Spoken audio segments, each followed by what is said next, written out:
দিলালপুরের ভগ্নপ্রায় কাঠের সেতু পাকা করার দাবি কি এবার পূরণ হতে চলেছে? পূর্ব বর্ধমান জেলার মেমারি 1 নম্বর ব্লকের অন্তর্গত দিলালপুর গ্রামের ডিভিসি ক্যানেলের উপর ভগ্নপ্রায় কাঠের সেতু পাকা করার দাবি বহু বছরের। এলাকার স্থানীয় বিধায়ক, তৃণমূল ব্লক সভাপতি, বিডিও সকলেরই এই ভগ্নপ্রায় কাঠের ব্রিজ পরিদর্শন করে গিয়েছেন এবং শুধু গাল ভরা আশ্বাস দিয়েছেন বাম আমলের কাঠের সেতু তৃণমূল আমলেও পাকা হলো না। এই দাবি করে গত লোকসভা ভোটও বয়কট করেছিলেন গ্রামবাসীরা।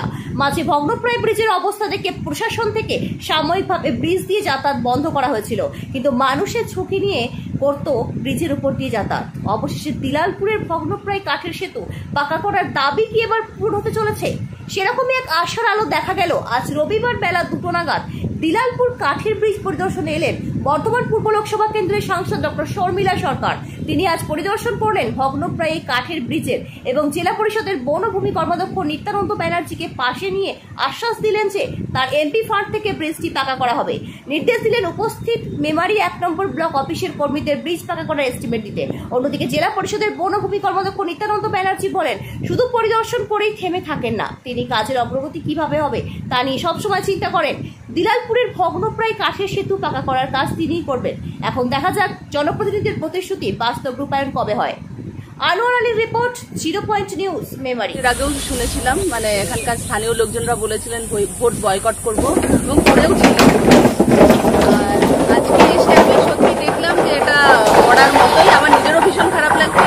এই কাজটা যতটা তাড়াতাড়ি সম্ভব আমি করতে পারলে আমার নিজের খুব ভালো লাগে। 2 দিনের মধ্যেই আমাকে এস্টিমেট দিয়ে দিলে আমি তার মধ্যেই আপলোড করে দেবো এবং যত তাড়াতাড়ি টেন্ডার নিয়ে এটাকে করা যায় তত তাড়াতাড়ি এটা হয়ে যাবে। আমার দিক থেকে আমি একটা ঘন্টার জন্য আমি পেছবো না। আমি তো পরিদর্শন করি না, আমি পরিদর্শন কোনদিন করতে আসিনি। আমি দেখতে এসেছি, সামলাতে এসেছি। আমি ধন্যবাদ দিচ্ছি এমপি ম্যাডামকে, তাকে আমি বোঝাতে পেরেছি যে মেমারিতে এই ব্রিজটাকে সামনে রেখে আপনার ভোট বয়কট হয়েছিল, আর আপনার টাকাতেই যদি এই ব্রিজটা করতে পারি তাহলে এই গ্রামের মানুষ খুশি হবে।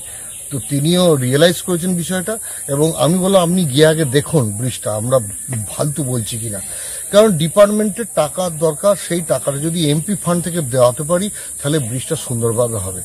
চেষ্টা লেগে রয়েছে যে কোনো ফান্ড থেকে ব্রিজটাই করার, কিন্তু বুঝতেই পারছেন কেন্দ্র সরকারের চরম অসহযোগিতা, তারপরও আমাদের এটা করতে হচ্ছে। এমপি ম্যাডাম কথা দিয়েছেন আমরা 2-3 দিনের মধ্যে এস্টিমেট রেডি করে পাঠাবো। এমপি ম্যাডাম নিশ্চিতভাবে আপলোড করে দেবেন এবং আমি আশাবাদী এবার নিশ্চিতভাবে আমাদের এই ব্রিজ